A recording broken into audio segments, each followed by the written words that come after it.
सोडून सगळ्यांना नोटीसा गेल्या. काढा ना नोटीस आहे ते सर्वे करा. आणि साहेब चुकीचं करते तर 1053 बघा 1053 दूध संस्थांचा अजून तपास झाला चुकीचं का तुम्ही दिला ना पटकन चाललो जे बघा साहेब मागच्या तपासण्या झाल्या त्यांना द्या ना ऑर्डर. मग कशाला थांबवले तुमच्या अधिकाऱ्यांनी तपासल्यात ना द्या. आमची तयारी आहे. नॉनस्टॉप जर तपासणी झाली तर रात्रीतून बसायला तयारी आहे. लोकांच्या संस्थेच्या आणि सगळ्या संचालक मंडळाच्या दिवसाला तुम्ही जबाबदार होऊ नका. जे नियमान आहे त्या पद्धतीने मी आदेश मग लवकर करा.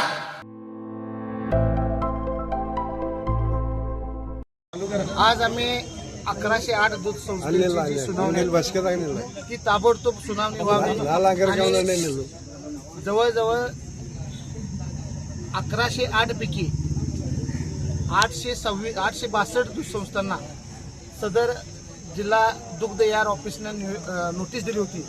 त्यापैकी 627 दूध संस्था आपले म्हणणे या ठिकाणी मांडून गेले. 481 दूध संस्था अद्यापही त्यांना नोटिसा वगैरे दिलेल्या नाही.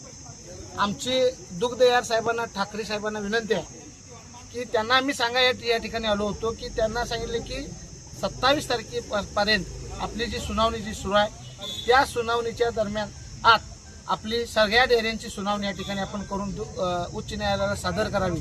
यासाठी 2-3 वेळा आम्ही या ठिकाणी मोर्चे काढले. परंतु परवाच उच्च न्यायालयाला ठाकरे साहेबांनी दुग्ध यार साहेबांनी एक निवेदन दिले की माझ्या अद्यापही 1053 दूध संस्था आहेत त्यांना अद्याप तपासणी व्हायची आहे आणि यासाठी 70 ते 75 दिवसाचा कालावधी आपल्याला मिळावा ज्याला. मी ठाकरे साहेबांना आता विचारलंय की तुम्ही 16 तारखेला या ठिकाणी आलेला आहात. एक दिवसात तुम्ही 170 दूध संस्थांची तपासणी या ठिकाणी केली. जर एक दिवसात 170 दूध संस्थेची जर तपासणी होत असेल तर राहिलेल्या 481 दूध संस्था ज्या आहेत त्यासाठी 70 ते 75 दिवस कशासाठी असं मी त्यांना विनंती केली. आणि दुसरी गोष्ट असं त्यांना सांगितली की तत्कालीन अधिकारी मालगावी साहेब जे होते त्यांनी जे आहे 1200 दूध संस्था 1108 दूध संस्थांना जे नोटिसा काढल्या त्या 2 दिवसात काढल्या आहेत. त्यांनी काय तपासणी केली माहीत नाही.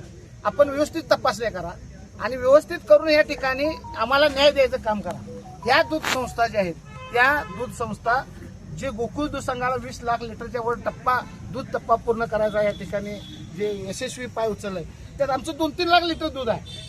आमची त्यावर दूध संस्थेचे कामगार त्या ठिकाणी भवितव्य अवलंबून आहे. असं असताना 4-4, 5-5 वर्षे दूध संस्था चालू असताना गोकुळला 1-1 दिलं तर 2-2, 3-3 वेळा या ठिकाणी मतदान केलंय. असं असताना तुम्ही आमच्याला मतदानापासून वंचित ठेवू नका आणि जे हिअरिंग जे चालू आहे ते ताबडतोब ह्या 2 दिवसात चालू ठेवा. आविष्कार इन्फ्रा तुम्हाला देत आहे विविध लोकेशन्सवर NA प्लॉट्स आणि प्राईम फ्लॅट्सचे प्रोजेक्ट्स. नंदिनी जाधव नगर, शांत निवांत कोल्हापुरात घर म्हणजेच नंदिनी जाधव नगर. मल्हार रामगिरी, तुमच्या स्वप्नातील बंगल्याची पहिली पायरी. मल्हार रामगिरी हातकणंगले. पॅनोरमा हिल्स आंबा, सह्याद्रीच्या कुशीत निसर्गाच्या सानिध्यात तुमचं स्वतःचं farm house. Padmavira city Jaysingpur, एक आधुनिक लाईफस्टाईल देणारा 1 and 2 BHK होम्सचा प्रोजेक्ट.